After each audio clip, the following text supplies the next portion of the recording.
Welcome everyone to Be HEALTHistic. Our audience is always asking about CoQ10. So for this Ask the Doctor segment, I'll be interviewing the expert on CoQ10, my father, Dr. Drew Sinatra. Welcome, Dad. Drew, it's good to be here. And I have a little humility about being called an expert on CoQ10 because I actually met all the experts on CoQ10, but they're mostly deceased right now. I mean, Carl Focus, Fred Crane, Emil Bliznikov. I mean, these are the guys that really launched CoQ10. And I am blessed, Drew. I am blessed that I was in their inner circle, so to speak. I went on cruises with them. I attended medical meetings with them. I had dinners with them. So I felt like I was introduced to CoQ10 at an early age. In fact, my first introduction was in my early 30s. Now I'm in my early 70s, and it's been about 40 years that I've worked with CoQ10. And I have to tell you, back then, I used to call it the miracle nutrient. Right now, it's for sure the miracle nutrient because there's been an explosion in the literature over the last few years on CoQ10. Well, let's dig in about that, because I think our listeners probably know about the cardiac protective benefits, obviously, that CoQ10 can have. But apparently there was this research paper that you've sent out, and I've read, that is showing all these essentially non-cardiac potential benefits that CoQ10 can have. So can you speak to some of these non-cardiac benefits? Sure. And this actually blew me away, Drew, because, we're writing this textbook, which is going to come out in 2022. And one of the chapters is on metabolic cardiology. So when I came across this recent paper only a month ago, I mean, it was amazing. It was just incredible. And you got to remember, when I was attending the anti-aging conferences and when I became certified as an anti-aging specialist, everybody, I mean, I was the only one. Everybody was talking about the neurohormonal theories of aging. They were talking about growth hormone, melatonin, certainly testosterone, progesterone, pregnenolone, all those hormones. Nobody was talking about the mitochondrial theory of aging. I was the only one. And now I'm going back 25 years. Drew, in the last few years alone, there's been thousands and thousands of articles in the literature about the mitochondrial theory of aging. Yes. So you got to remember, CoQ10 turns the clock back. In other words, it rescues mitochondria. It takes these mitochondria who are being decimated by insecticides, pesticides, heavy metals, UV light, all that stuff.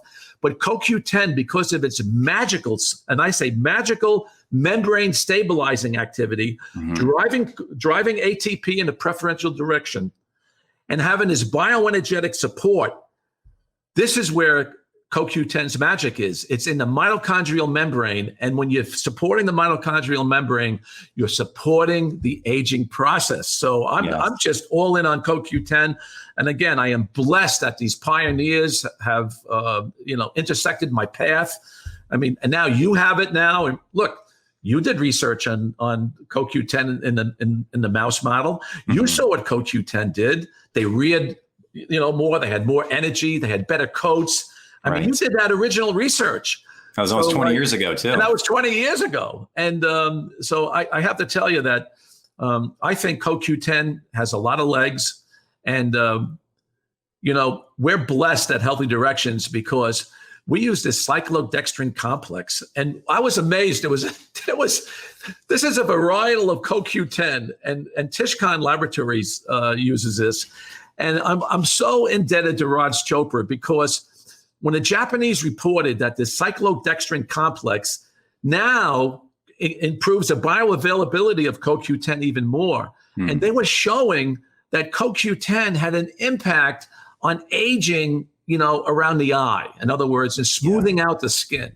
I mean, can you imagine all these aspects of CoQ10? Then there were aspects of being supportive to the kidney and calming, inflammation down, not only in the brain and the heart, but the kidney as well. So I'll tell you the truth. I just feel that by accident and by fate, I'm so blessed that CoQ10 and myself have become buddies. And I have to tell you, I continue to be amazed and awed by this recent research on CoQ10. Yeah, no, it is phenomenal. It is phenomenal. And they also mentioned relieving pain in fibromyalgia patients as well, which is likely due to the whole mitochondrial supportive thing aspect. And again, this whole aspect about immune system support. I mean, supporting the immune system. And right now we need immune system support. And basically, you know, if CoQ10 can intercept these inflammatory cytokines or lower NF-kappa B, interleukin-6, C-reactive protein. If we can lower these inflammatory cytokines and lessen what we call the cytokine storm, CoQ10, because it supports endothelial cell function, may have some utility in even infectious diseases going forward. So I am looking forward to even more literature to be released on CoQ10. And again, I just feel that we're blessed as a family to be involved with CoQ10 for decades. And I'm so glad that you've been dealing with it for more than 20 years as well. And remember, you were taking CoQ10. I had you taking CoQ10 when you were 6 and 7 and 8 years old. Oh, thankfully, you know, yes. It's a wonderful thing you brought on board at a young age. Asthmatic illness, you know, you had those little asthmatic episodes, and I was treating you with CoQ10. So I think, you know, you and CoQ10 are going forward is going to be a great combination over the next 10 to 20 years. Well, I've learned everything from you, Dad, so thank you. What about dose? I'm sure a lot of our listeners are wondering, well, I've got some of these conditions here that you just mentioned. Is the standard dose of 50 milligrams or 100 milligrams sufficient, or do I need more? In this toxic day and age that we're living in, I used to believe that 50 milligrams for a 40-year-old person was adequate. Not anymore. I think 100 milligrams is really the way to go. Anybody my age group, 100 to 200 milligrams of a good quality CoQ10, a bioavailable form, is really the way to go with. A hydrosoluble form is the one that we use. And I just think it's really important that the older you get, that the more CoQ10 you get, especially postmenopausal women. I think women, and Carl Folk has taught me this, that women in their 70s, for some reason, they can't make enough CoQ10 in their body as a male in their 70s. So any 70-year-old woman, I would say a minimum of 100 and preferably perhaps 200 milligrams of CoQ10 going forward, even if she's healthy. Now, if you have hypertension, hypercholesterolemia, high Lp(a), you know, prone to infections, have immune system dysfunction, then, you know, go higher. Certainly any cardiovascular situation like heart failure, even higher.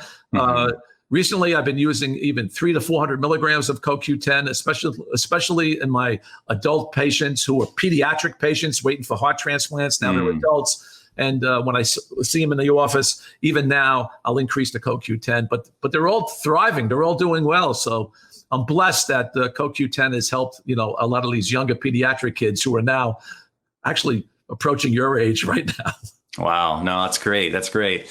And lastly, Dad, what about those that are on a statin? Is this recommendation for dose still around 100 milligrams, or would you go higher?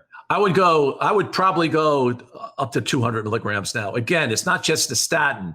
It's really, you know, the day and age of the statin, you know, the electromagnetics, the Wi-Fi, the insecticides, pesticides, heavy metals, you know, that whole toxic soup environment we live in.